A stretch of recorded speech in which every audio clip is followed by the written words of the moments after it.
Bueno, buenas tardes a todos. Bueno, yo no me vine tan preparado como Jere, él hizo mejor las tareas como siempre. La verdad que, bueno, gracias por venir un poquito como lo explicó Lucas al comienzo.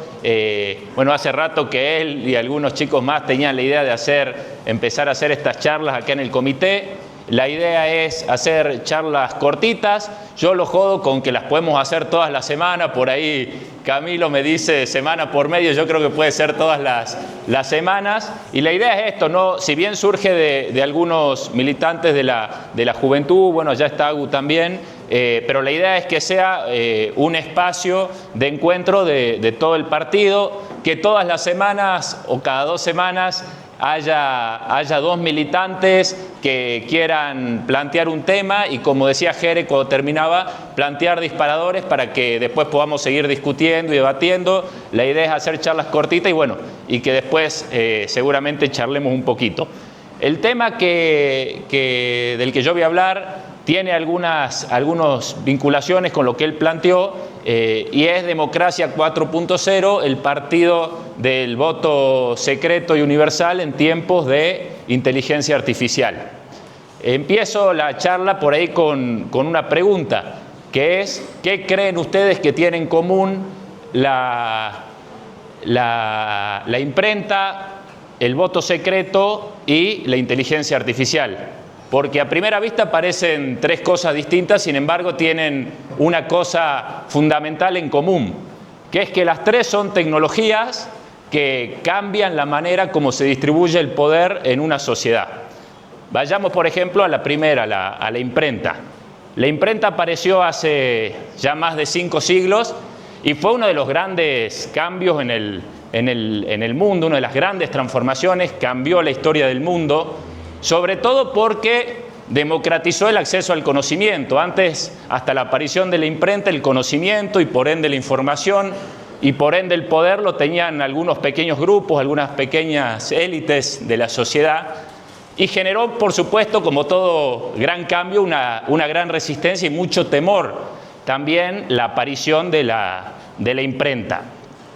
Fundamentalmente por esto, porque democratizó el conocimiento, hizo circular las ideas y con eso, por supuesto, aparecieron las primeras luchas por las libertades y las primeras revoluciones.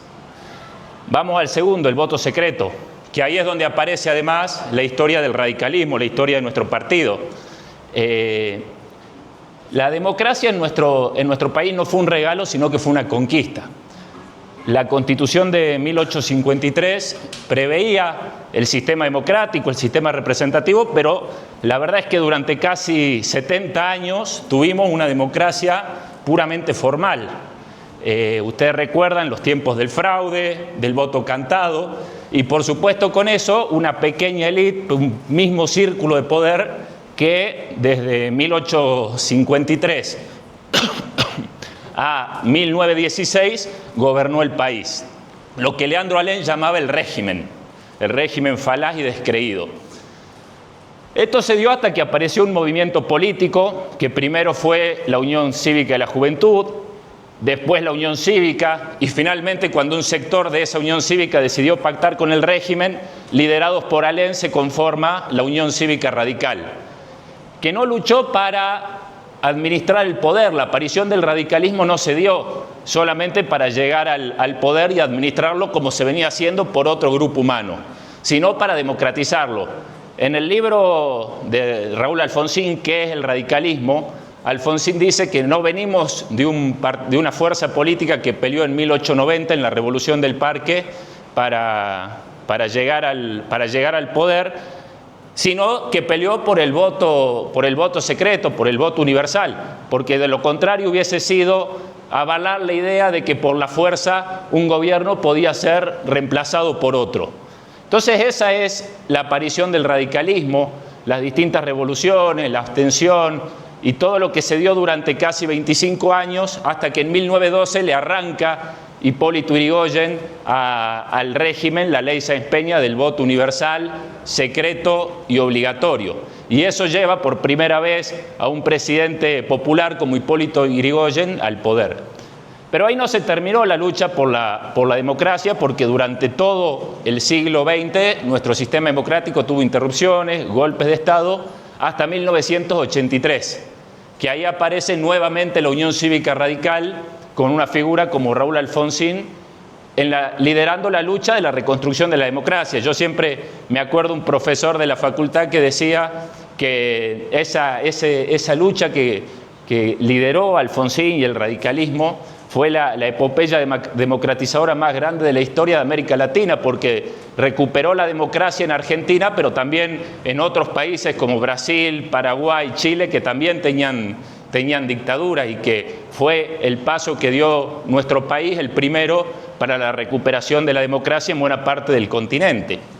Y además se propuso no solamente terminar con esa dictadura que había sido la más sangrienta de la historia argentina, sino que su gobierno no sea un intervalo más entre un gobierno militar y otro gobierno militar, sino construir las bases de la democracia con fundamentos sólidos basados en el Estado de Derecho, en el respeto por los derechos humanos. Por eso el juicio a las juntas militares, en un hecho que no tenía precedentes en el mundo, porque Argentina es el único país del mundo que juzgó por la justicia civil y con todos los derechos y garantías de un proceso a sus dictadores, y además sobre la base de la tolerancia política. Y así llegamos al momento actual, porque tiene que ver con lo que decía Jere de cuál va a ser el contrato social del radicalismo, qué tiene hoy el radicalismo para ofrecer, así como fuimos el partido que luchó por el voto secreto y universal, y como fuimos el partido que lideró la recuperación de la democracia. Hoy el radicalismo tiene que discutir qué significa sus principios y sus banderas históricas en este momento. Todos sabemos los grandes cambios tecnológicos que se vienen dando en el mundo.